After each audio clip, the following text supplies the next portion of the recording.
के चेहरे को देख के, उनके ओज को देख के कि इस विद्यालय में वास्तविक में बहुत परिश्रम किया जा रहा है।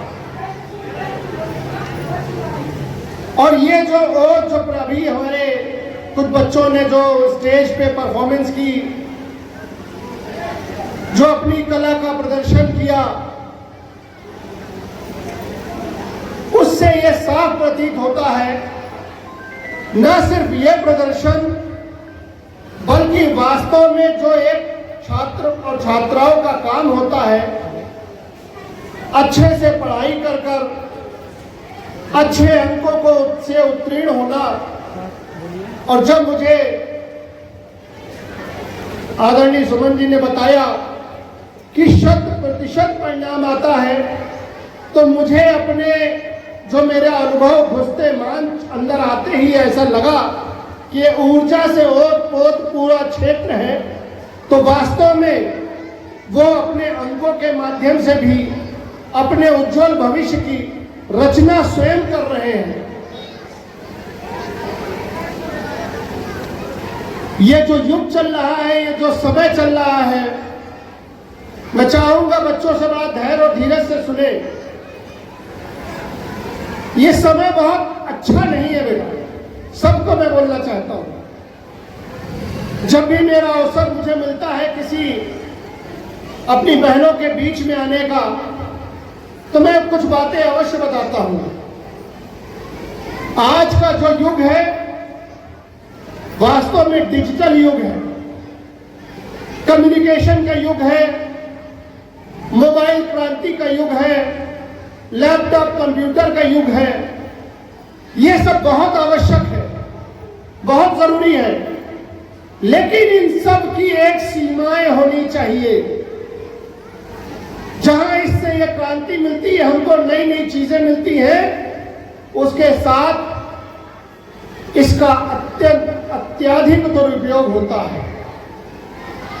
हमें अपनी सीमा बांधनी होगी कि हमको इन चीजों का, इन डिजिटल गैजेट्स का कितना उपयोग करना है और इसका क्या क्या फायदा लेना है, इसके दुष्परिणाम जिससे आते हो उससे हमको बच के रहना है।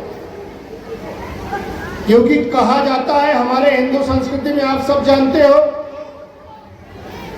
लड़का तो एक ही घर बनाता बिगाड़ता है, लेकिन जो बच्चियां होती हैं, जो बहनें होती हैं, वो दो दो घरों का सम्मान करती हैं।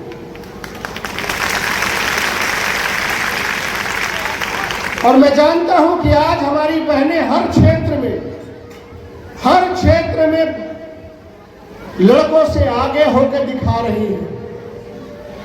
कोई ऐसा क्षेत्र उठा लीजिए, चाहे आकाश उठा लीजिए, चाहे जमीन उठा लीजिए, चाहे जमीन के नीचे, चाहे समुद्र उठा लीजिए, कोई क्षेत्र, चाहे डिफेंस उठाइए, चाहे आईएएस पीसीएस, तो बहुत छोटी बात हो गई।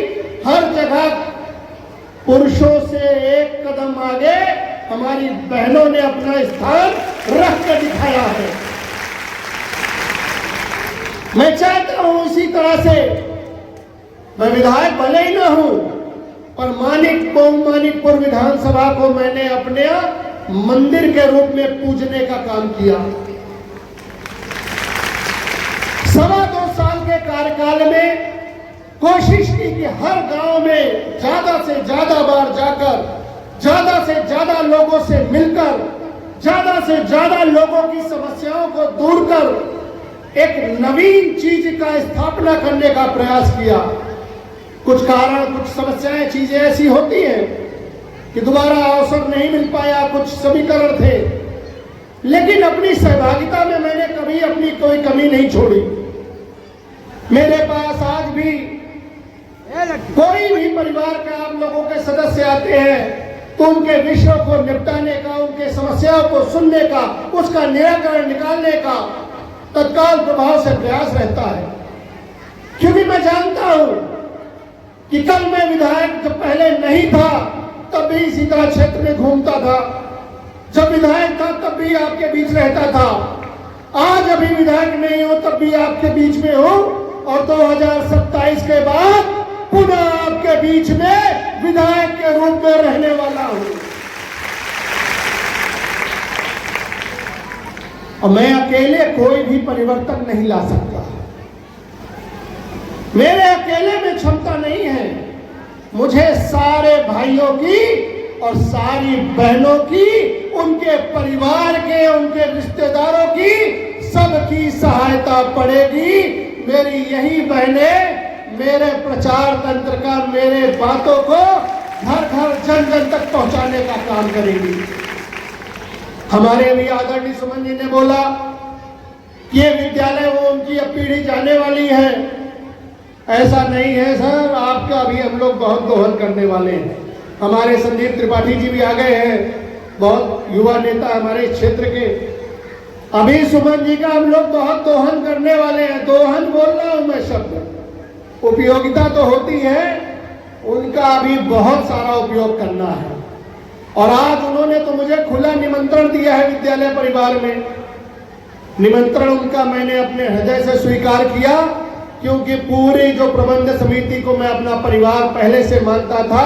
अब आज से आपके आदेशानुसार निरंतर जब मेरा मऊ क्षेत्र में दौरा लगेगा तो आपके विद्यालय परिवार में मेरा लगातार आगमन होता रहेगा और आपके बताए गए जो भी दिशा निर्देश होंगे, इस विद्यालय को कैसे आगे बढ़ाया जा सके, इसमें क्या क्या अच्छा काम किया जा सके, इसकी क्षमताओं में कैसे वृद्धि की जा सके, इन बच्चों का आगे भविष्य और कितना उज्जवल हो सके, उस दिशा में जो भी कामों की अपेक्षा मुझसे या मेरे टीम से अपेक्षा की जाएगी, उन सब जगह आप मुझको आगे वाले स्थान पर पाएंगे।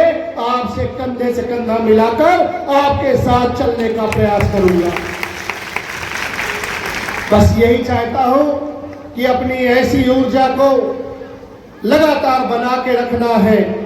और एक चीज याद रखना बच्चों, जीवन में एक चीज का सिद्धांत बना लो, आपका सबसे हितैषी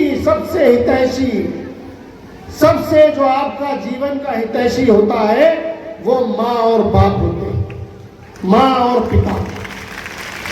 जीवन में याद रखना, कई बार होता है हमारे मन को अच्छा नहीं लगता, लेकिन माँ बाप, हमारे माँ पिताजी ऐसा अक्सर बोलते हैं, वो मन को अच्छा नहीं लगता। लेकिन आप याद रखना, आज आपको अच्छा भले ही न लगे, आज से 10 साल बाद वो बातें आपको सही लगने वाली है। ये इस अनुभव के साथ, इस मन से मैं विश्वास के साथ कहता हूं। और जब कभी कोई बाहर वाला आपके मन की बात करे जो आपके माता पिता के विपरीत होगी, तो याद रखना वो आपका हितैषी नहीं। मैं जीवन के बहुत बड़ा मूल मंत्र दे रहा हूं अपनी बहनों को, इस बात को याद रखना, आपका सबसे बड़ा हितैषी आपके माता पिता, उसके बाद भाई, उसके बाद आपके गुरुवर जो होते हैं, जो आपको शिक्षा देते हैं, जो आपको आगे क्या आप करोगे वो बनने के लायक बनाते हैं, उनकी बात मानना चाहिए।